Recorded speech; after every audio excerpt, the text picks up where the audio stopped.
friends, mga aunties, mamshis, and everyone there. Kumusta na kayong lahat? Again, I am Miss Grace Pesa or Mary Grace Pesa sa totoong buhay. Meron akong ibabahagi sa inyo na 5 bagay kung paano natin malalaman na ang ating mga videos or ang ating mga content ay quality ba ito. Iisa-isahin natin yan ngayon. Let's go! Masasabing quality ang ating content sa pamamagitan ng una, engagement. Ang maraming likes, shares, at comments ay maaaring maging indikasyon na ang iyong content ay kinahihiligan ng mga tao. Kapag gumagawa ka ng isang content na nagpapakita ng kahalagahan, pagkakakilanlan, o nai-inspire ang iyong mga taga-subaybay, malamang na magiging successful ito. Pangalawa, mga feedback at reviews. Mahalaga na pag-aralan ang mga komento ng mga nanonood ng iyong mga videos o nagbabasa ng iyong mga post sa Facebook. Tingnan ang kanilang mga reaksyon, opinyon, o mga huling katanungan na kanilang iniwan. Maaring ito ay magbigay ng ideya o suhestyon para sa pagsisimula o pagpapabuti ng iyong content. Pangatlo, analytics sa mga platform ng Facebook o kaya ng YouTube. May mga umiiral na analytics. Ito ay tools na nagbibigay ng impormasyon tungkol sa reach, engagement, at performance ng isang content.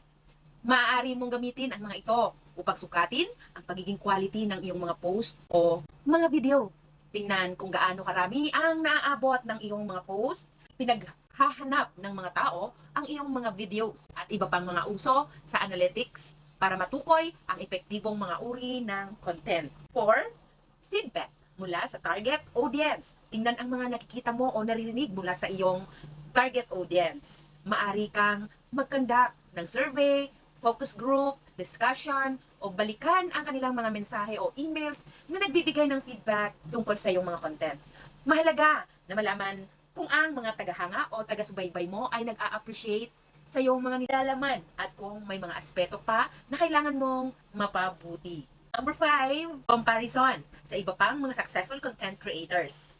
Tingnan ang mga sikat na content creators na parehong platform at suriin ang kanilang mga nilalaman. Pag-aralan kung ano ang mga elemento o tema ng kanilang mga content na kahihinatnan ng kanilang tagumpay.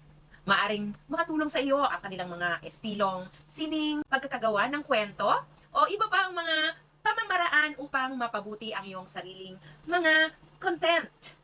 Sa kabuuan, ang pagiging quality ng isang content ay maaaring mapagtanto sa pamamagitan ng, ulitin natin, engagements, feedback, analytics, at paghahambing sa iba pang mga nagsisimula sa parehong plataforma. Mahalaga na maging bukas sa mga suhestyon at pagbabago para mapabuti ang iyong nilalaman. Kung ikaw ay hindi pa naka-follow, please do follow me. Please like the videos and mas masaya po ako kung makakapag-comment kayo dyan para mayroon tayong communication or usapang puso sa puso. Comment nyo na yan dyan para lagi tayong masaya na nagkukwentuhan sa isa't isa. Sabi ko nga, masaya ako na ako ay may naisishare ng kaunti kong napag-aaralan din dito o natututunan sa iba rin nating mga mahuhusay na malalakas na content creators na hinahangaan natin or sinusundan. Pamamagitan yan, may nalalaman tayo at naaaral din natin. So, isishare ko rin sa inyo kung ano yung aking natututunan. Let's grow together! I'll see you on my next video. Maraming salamat!